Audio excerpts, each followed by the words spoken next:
बिस्मिल्लाहिर्रहमानिर्रहीम। मेरे पाकिस्तानियों, मुझे आज खौफ है कि पाकिस्तान उस रास्ते पे निकल गया है जो हमारे मुल्क की तबाही का रास्ता है।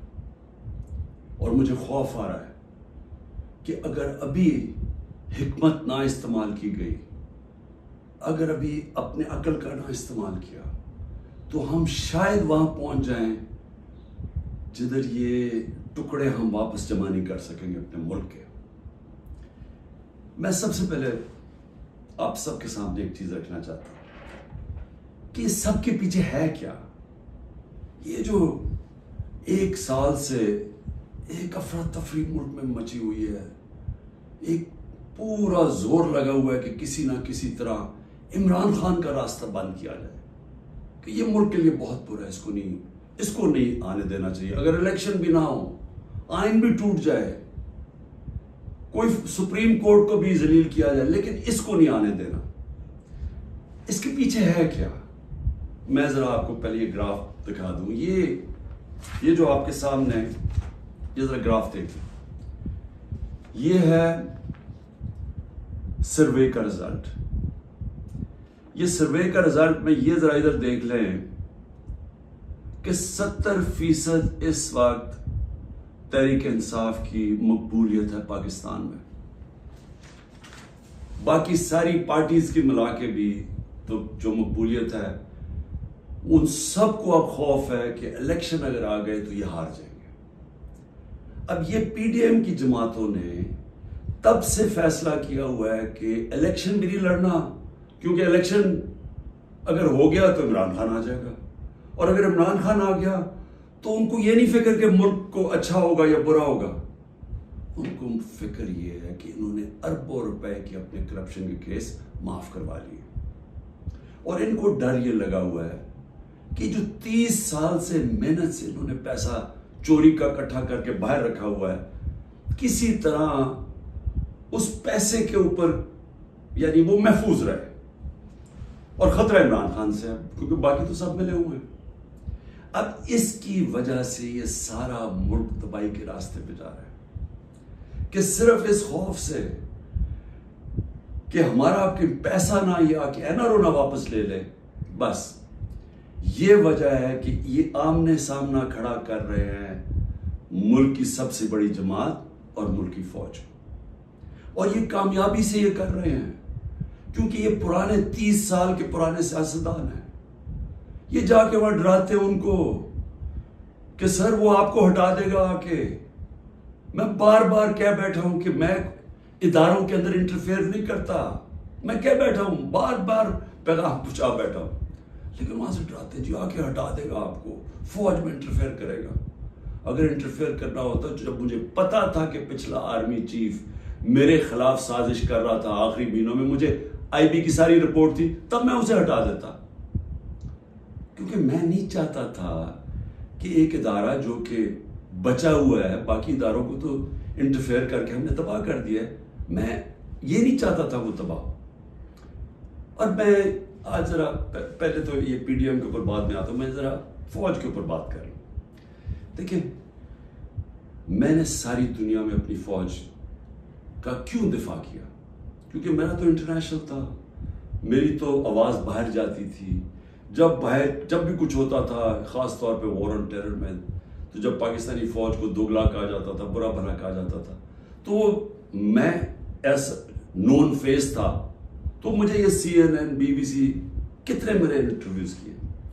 आप मेरे सारे बाहर इंटरव्यूज सुने। जिस तरह मैंने अपनी फौज का दिफा किया, उसको डिफेंड किया, मुझे एक और पाकिस्तानी बताएं जिसने इंटरनेशनल मीडिया पे किया। यहां तो खैर हम कहें, यहाँ तो कोई मसला नहीं है, बाहर जिधर पूरी एक बाहर की लॉबीज बैठी हुई है जो चाहते हैं कि पाकिस्तान की फौज कमजोर हो, उन्होंने पूरी कैंपेन चलाई हुई थी। तो मुझे ये फख्र इसलिए है कि मैंने इसलिए नहीं किया कि मुझे कोई फौज ने कोई चीज दे देनी थी, मैंने इसलिए किया कि मैं एक आजाद आदमी हूं। मैं गुलामी कभी किसी की कबूल नहीं की। मुझे जितनी मुझे दावतें थी कि बाहर रह लो, जितने मेरे कनेक्शंस थे, जो जितना मुझे इज्जत मिलती थी, बरतानिया की मैं बात कर रहा हूं, मैंने तो कभी नहीं सोचा कि मैं अपने मुल्क के अलावा कहीं रह सकता। मैं हमेशा इस चीज का, जैसे जब बड़ा हो रहा था, चाहता था कि कभी हम वो गुलामी ना करें जो मेरे माँ बाप की, हमारे बड़ों ने की थी, अंग्रेज की गुलामी। ये मेरे बचपन में मेरे से था। मैंने कभी किसी की गुलामी नहीं की। ला इलाहा इल्लल्लाह, किसी इंसान के सामने मैं नहीं आज तक झुका।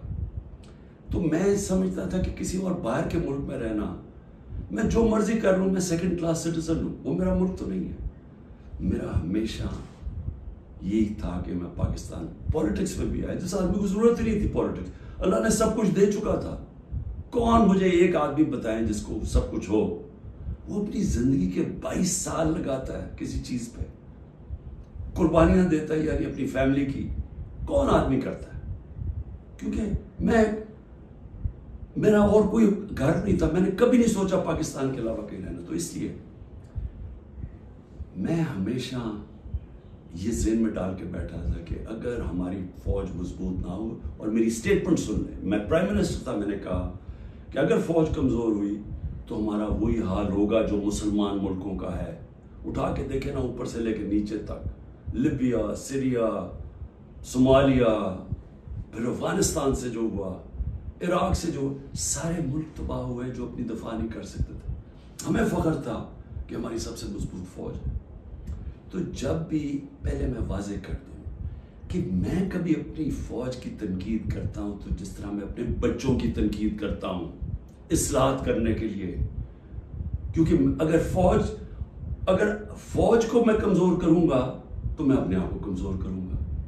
और ये जो पीडीएम कोशिश कर रही है, और कामयाबी से, कि किसी तरह आमने सामना हो जाए पाकिस्तानी फौज का और तहरीक इंसाफ का, तो कौन अपनी फौज से लड़ना चाहता है? मुझे ये अभी समझ नहीं आ रही। क्यों इसमें जीतेगा कौन? इसमें इन पीडीएम को तो कोई फर्क नहीं पड़ेगा। ये जब मेमो गेट में अमरीकनों को कह रहा था जरदारी के, जरा मुझे अपनी फौज से बचा लो, उसके पैसे बाहर पड़े हुए हैं। जब नवाज शरीफ इंडियन लॉबी को और इजराइल लॉबी को अपने साथ मिलाना चाहता था, अपनी फौज को कह रहा था कि दहशतगर्दी में मुलव्वस है, उसके पैसे अरबों डॉलर बाहर पड़ा हुआ है। वो जब होता है मौके बाहर भाग जाते। तो मेरा तो कोई बाहर नहीं जाना। तो मैं इसलिए आज ये कहना चाहता हूं कि ये लोग कामयाबी से वो काम कर रहे हैं जो मेरी आंखों के सामने ईस्ट पाकिस्तान में हुआ था। मैंने वो देखा हुआ है ईस्ट पाकिस्तान में क्या हुआ था। सबसे बड़ी पार्टी थी, मुजीबुर इलेक्शन जीत गया, फौज ने इलेक्शन करवाया, और साफ और शफाफ तरीन पाकिस्तान की तारीख का इलेक्शन था। किसने तस्लीम नहीं किया? इसमें कोई शक नहीं कि फौजी लीडरशिप की कसूर था। लेकिन वो आदमी जो चाहता था कि मैं प्राइम मिनिस्टर बन जाऊं, उसका बहुत बड़ा हाथ था। वो कहता है मैं मानता हूं मुजीबुर रहमान को, पाकिस्तान ना टूटता। उसने पूरी प्लानिंग की अपनी जात के लिए। उसने पाकिस्तानी फौज को लड़ा दिया सबसे बड़ी पार्टी से, मुल्क टूट गया। आज वही हो रहा है। ये पीडीएम लड़ा रही है जान के। ये जो केसेस बन रहे हैं कि जी मिलिट्री कोर्ट में केस कर दो, आर्मी एक्ट से केस कर दो, कभी आज तक ऐसा हुआ है कि ना आपने कोई तहकीकात की, ना कोई इंडिपेंडेंट इंक्वायरी हुई, ना पता चला कि ये इसके पीछे कौन था, और एकदम जज, जूरी और एग्जीक्यूशन फैसला हो गया कि जी तहरीक इंसाफ दहशतगर्द जमात है, और पकड़ धकड़ शुरू हो गई। 7,500 कारकुनों को पकड़ लिया है, उसमें औरतों को पकड़ लिया है। कभी इस मुल्क में हुआ ही नहीं है। यानी जिस तरह औरतों से बदतमीजी हुई है, ये कब हुआ है यहां इस मुल्क में? और फिर यानी घरों में जाना रात को, सारा घर तोड़ देना, औरतों से धक्के दे रहे हैं औरतों को। शेरिया अफरीदी की बीवी को भी साथ पकड़ के ले गए। फिर एक जगह से छुट्टी है शीरीन मजारी, दूसरी जगह पकड़ लेते हैं। यानी ये क्या हो रहा है? ये तो अपने मुल्क में नफरतें फैलाई जा रही हैं। ये तो जान के ऐसे मुझे लग रहा है कि मैं को ख्वाब देख रहा हूं घिनौना ख्वाब जिसके अंदर एक मुल्क की तबाही देख रहा हूं सामने। ये कौन सा मुल्क इजाजत देता है अपनी इस तरह की तबाही करने के लिए, सिर्फ इन चोरों की खातिर? मैं आज राय पूछना चाहता हूं, मुझे ये बताएं,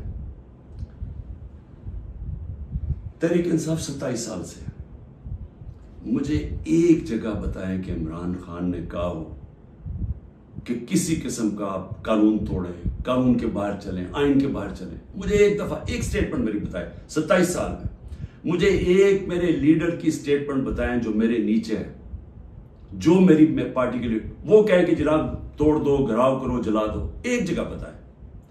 मुझे ये बताएं कि जब 25 मई को, अच्छा उससे पहले चले, 9 नवंबर को मुझे 9 अप्रैल को मुझे निकाला पिछले साल, 10 अप्रैल को लाखों लोग सड़कों के ऊपर निकले, किसी ने कोई कुछ किया? किसने कोई जलाया, गिराया, कुछ किया? सबको पता था किसने निकाला है, कुछ हुआ? उसके बाद 25 मई को हम एक पुरअमन मार्च कर रहे हैं, जो 3 लॉन्ग मार्चेस उन्होंने मेरे खिलाफ की थी। हमने इनके खिलाफ एक FIR रजिस्टर की। घरों में घुस के इन्होंने लोगों को पकड़ा, वो पहली दफा शुरू हुआ। जो इन्होंने 3-3 बजे लोगों के घरों में पकड़ के लोगों को मारा दाड़ा, और पुलिस से पूछे, वो कहे जी नामालूम अफराद से पीछे से हुक्म है। जब पुलिस से कहे, वो जी पीछे से हमें हुक्म है। हमें तशद्दुद किया गया। जब 26 की सुबह को मैं पहुंचा तो मैंने जब देखा क्या हालात है, मैंने कैंसिल कर दिया धरना, क्योंकि मुझे पता था कि इंतशार होगा। 26 नवंबर 4 लाख लोग पिंडी में जमा हुए। मैं कह सकता था कि हाँ, हम इस्लामाबाद की तरफ जाएंगे। मुझे तब पता था कि इंतशार होगा। लोग मायूस हुए, मुझे बुरा भला कहा, मैंने कैंसिल कर दिया।